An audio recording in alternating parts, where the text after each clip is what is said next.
Okay, continuing with my discussion of the end child marriage movement. This whole end child marriage movement is a phony movement. It is getting all too common in this country for people to make a pretty good living by forming a charitable organization fighting against some just cause like child marriage and then ride that charity off into a financially comfortable sunset. This is a new racket in America. Charitable organizations as careers. I think this child marriage issue is a fabricated pseudo issue, in other words, a money-making scam. It appeals to feminists and other women who cannot deal with their resentment of men and feelings of inferiority to men, and it makes them feel better temporarily to think up yet another issue wherein they can paint men as evil. In this case, for forcing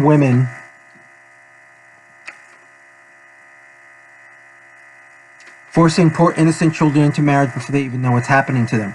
Of course, no women are involved in the child marriage process. The women only consent to allowing their young daughters into prepubescent marriage contracts because the patriarchy is twisting their arms behind their backs. It's sick. I mean, that bullshit excuse is sick.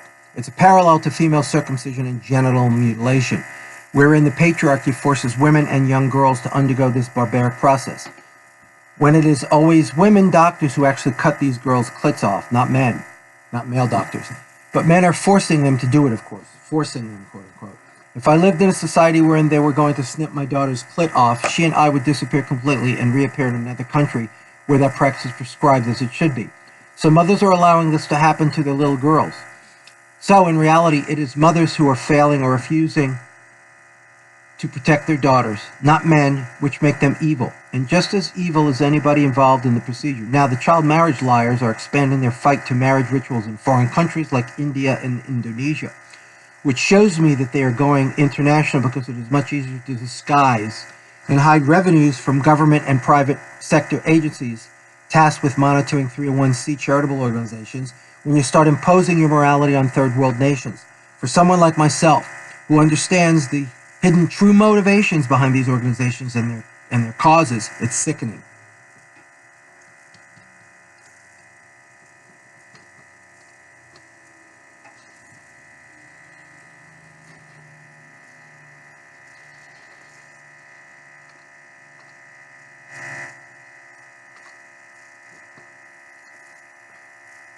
Notes on sexual harassment from Facebook, 10/14/2016. Academic ethics. What should we do with sexual harassers in academy? Should they be barred permanently from teaching? By Brian Leiter, September 19, 2016. My answer, no. Women should be banned permanently from studenting. Sexual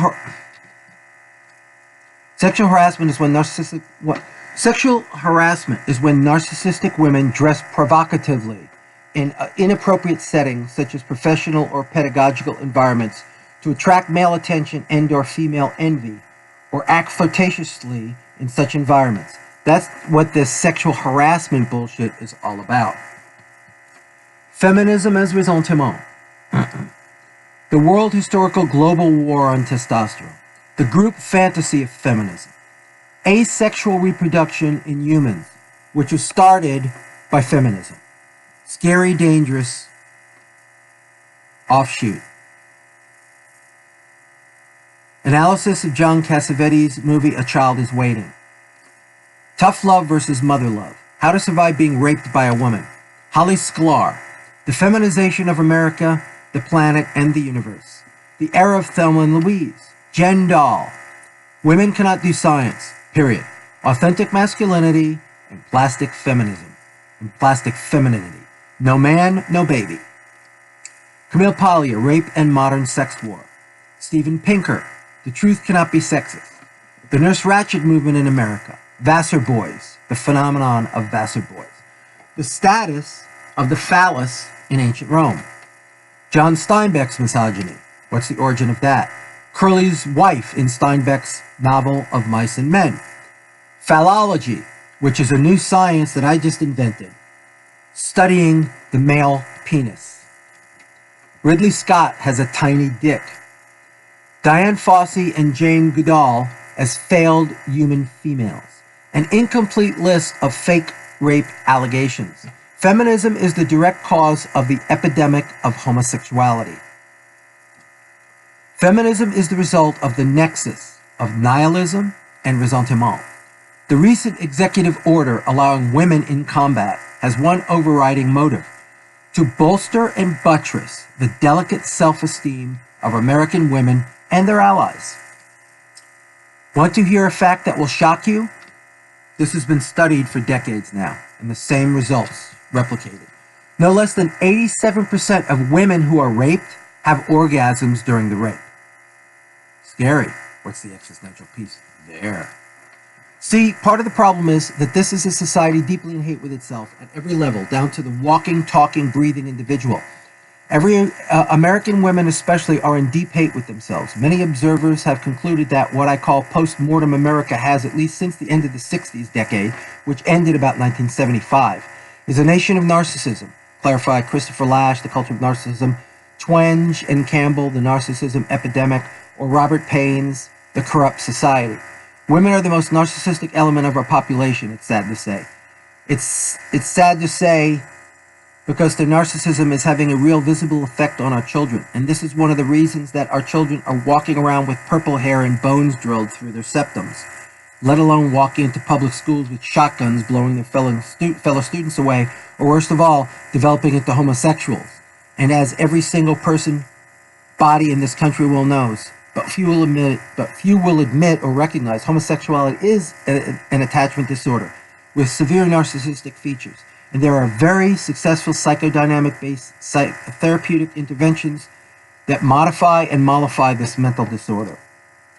Post-mortem American women are so extremely self-hating, so desperate for any modicum of self-respect, so self-destructively demanding of narcissistic mirroring from society at large, that they would vote for any female candidate running for any office, regardless of how many U.S. ambassadors and other Americans her malfeasance and total incompetence gets killed.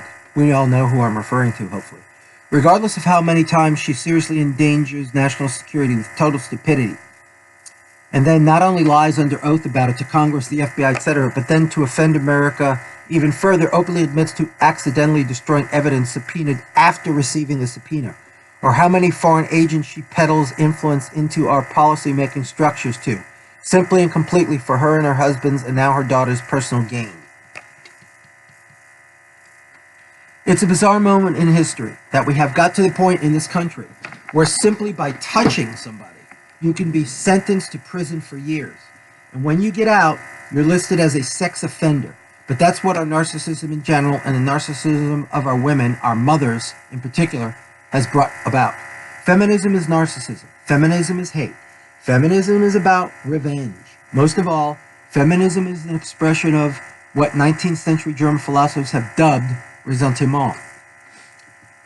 The fundamental premise of contemporary feminism, contemporary from about the 50s to today, is that a woman can do anything a man can do.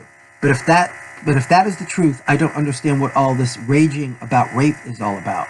If a man rapes a woman, why doesn't she just rape him back? Right? Why doesn't she preemptively rape him first? By the same token, if a man gropes a woman or grabs her pussy or rubs his elbow against her yammies, why don't women just grope or grab men's cojones in return?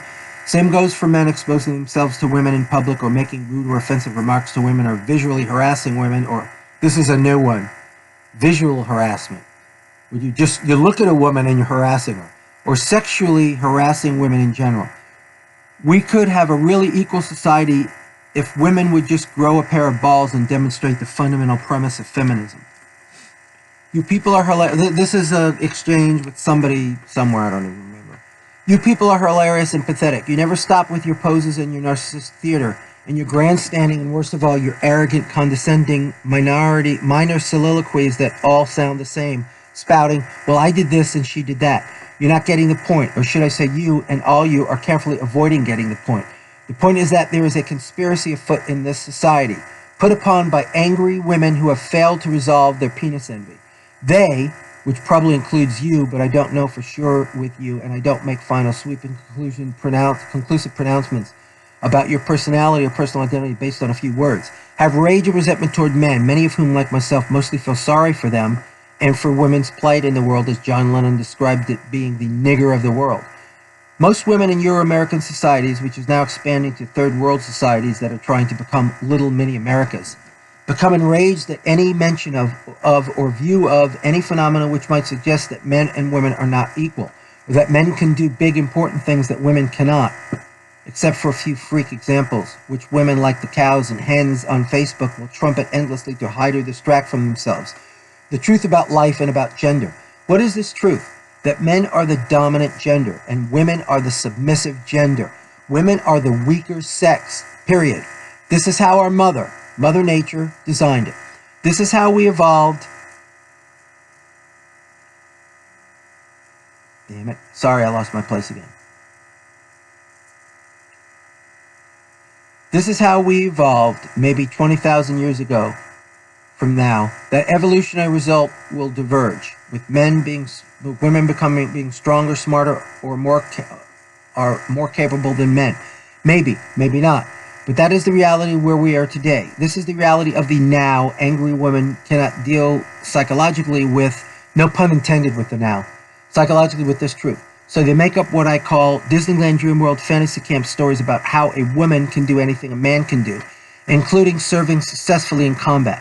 Attempting to provide some solid examples in the real world, they try to do anything and everything a man can do and fail. Now we are at a point where the system is covering up and cleaning up the results, lying and pretending that women are succeeding at doing anything a man can do, which is what all this women in combat bullshit is about. But the reality hits you, American women, very hard. Women cannot do science. Women cannot do math. Women cannot do engineering. Most of all, women cannot fight. And a few freak examples, you and your fellow hens will sprint around trying to counter within seconds after reading this little point of mine, only prove the rule. And you know it.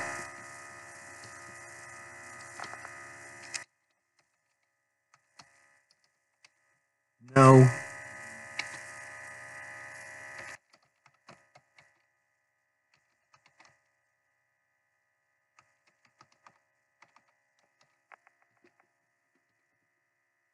And you know it. I used to design cryptologic hardware and software, among many other highly technical enterprises. So you're not wowing me with your former job function, although apparently that was what you were half-consciously hoping to do. Here's a question for you that might force your face into your own bullshit. How do you think women would perform in combat if we didn't have guns and planes? What if we only had swords and spears and shields to wage war with, as wars have been fought for most of human history? What if it was all hand-to-hand combat? Despite the occasional Queen Boudica of the ancient Britons, or Joan of Arc, or the one and only Ono Bugeisha female samurai Nakano Takeko, people would not be praising the men and women of our armed forces, italics mine. Just the men. I don't care to hear your answer, however. You and your hen friends should listen to it for yourselves and think about it honestly if you can, and I know you won't. It soothes women's little egos to pretend that they are equal to men. What you don't realize is that in your world historical project to prove that men and women are equal, you're working to completely destroy the human species as a whole, women and children as well as men. In the end, the truth will eventually out, and here is a painful for women truth that will not go away. If men and women are truly equal, literally equal, then what is the big problem with rape? If a man rapes a woman, why doesn't she just rape him right back? If a man attempts to rape a woman, then, since she is equal to him, and if she is worthy of serving within our military in combat, she should be able to fight him off, as the women of ancient Sparta could, in their society's marriage ritual, which involved the male raping the female in order to win her. In ancient Sparta, if a man wanted to marry a woman, it was a game. He had to track her down. He had to stalk her until she was alone with no witnesses, and then force himself upon her. And in ancient Sparta, women were athletically trained, so they were actually pretty physically fit. The point of which being that they would produce good warrior material, male children or female children who could produce further such like generations.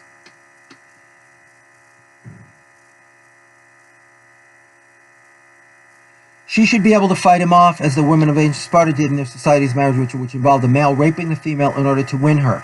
So the male had to get the woman of his desires, force himself upon her, defeat her attempt at fighting back, rape her, and then she would agree to marry him. If a woman fought him off, she might still marry him. If he succeeded in raping her, she married him proudly. It was like a fun society-wide game the ancient Spartan sexes played with one another. This playfulness between the sexes has died in our society. I will leave it to all of you women of the Veterans Pride Facebook page to figure that one out for yourselves. Notes on feminism from Rubin's paper. This is a friend of mine who wrote a paper. Just like the false pretend, this is a guy who I wrote ideas for his paper, and this is some of them. Just like the false pretend idea that a woman can do anything a man can do, which is the slogan of many feminist women these days. No one is honest and who is not legally blind can believe this, nor can they buy into the idea that there is a biological gender equality. If a woman could really do anything a man can do, then there would be no such thing as rape, and no such thing as sexual harassment.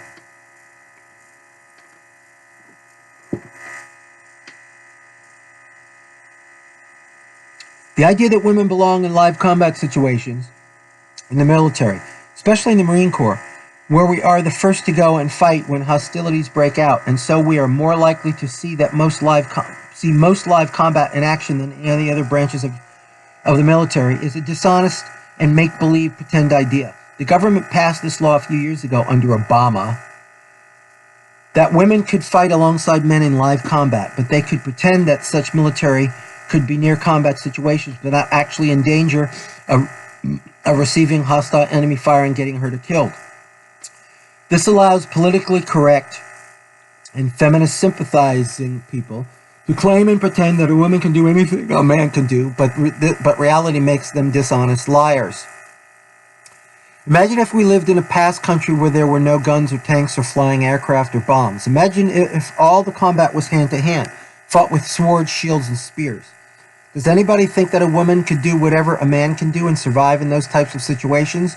Or that government leaders or generals would be stupid enough to let them try? Maybe if all the men were already dead, like in the Y books, and women and children were all that was left to fight the enemy. Who created this man-killing germ in the first place?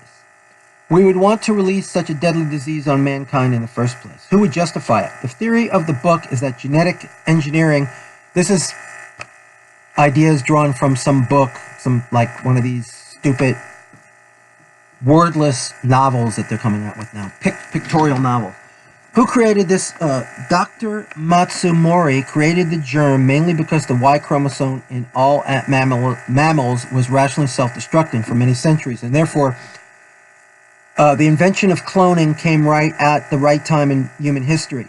But the idea of cloning and any other form of human reproduction without sex is a man-hating idea to begin with, and can only be thought up in the mind of an angry feminist or a male sympathizer or angry feminism. Most new ideas or discoveries or creations arise in the mind of a genius who thinks that there is some problem to be solved and puts his mind to work on it. Now, why would anybody want to think that sex in general or women having sex with men in particular is a problem to be solved? The people who invented ways of reproducing species without sex, such as cloning, test tube babies, and/or artificial insemination, were probably holdovers from Christianity that has gone secular. In Christianity, sex is viewed as dirty and immoral. Same thing in Judaism. So the people who invented cloning with humans are scientists who were raised to believe sex between a man and a woman to reproduce children in the back of their minds thought that they were solving a problem. What they came up with is a sick solution for a problem that never existed in the first place. Cloning and other forms of human reproduction without sex are motivated by hatred of sex itself and hatred of men in general, because the point of these forms of asexual reproduction without sex is to do away with the need for men to be involved in propagating the species in any way. So cloning and asexual reproduction is a sick idea coming from man-hate.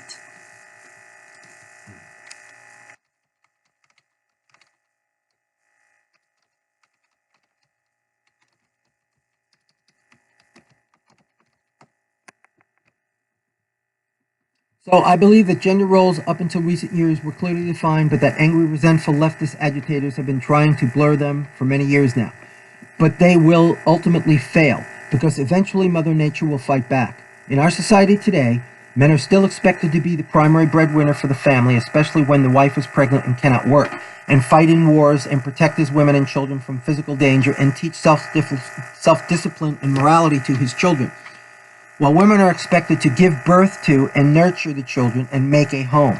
I do not believe there is a true gender equality in our society today, and hopefully it will stay that way. Women philosophers? A strange concept, since philosophy is a masculine strategy for escaping women.